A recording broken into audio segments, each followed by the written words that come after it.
yağsa uygun gelmez uzun tünlerde. Akşam yağsa uygun gelmez uzun tünlerde.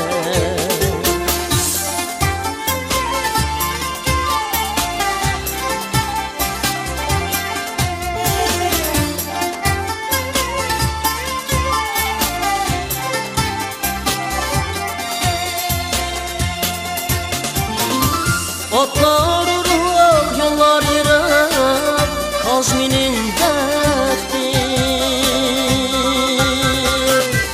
Atlar urur yollar yırar Kazminin derdi. Hellem kaçtı çarbıgıda asu bulup aktı. Bəxtim xanım çarbıgıda asu bulup aktı.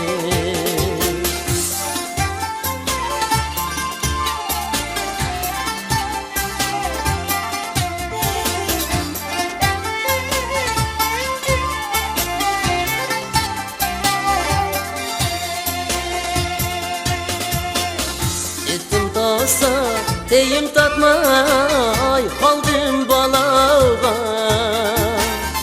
Ettim tasa kalam tatmay kaldım balağa.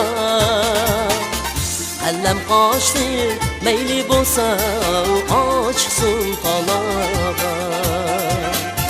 Bəxti xanım meyli bolsa açsın talağa.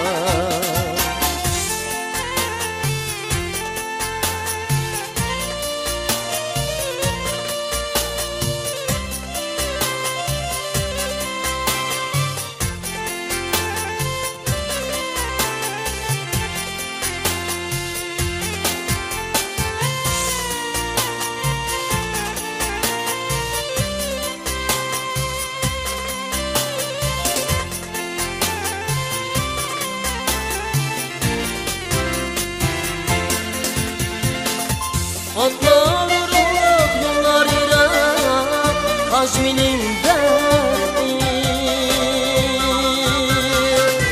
Atlar urur yollar yırar Kazminin derdi.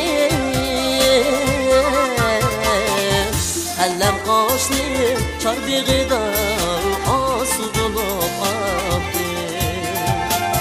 Bəxti xanım çarbıgıda asu bulup aktı. Asu bulup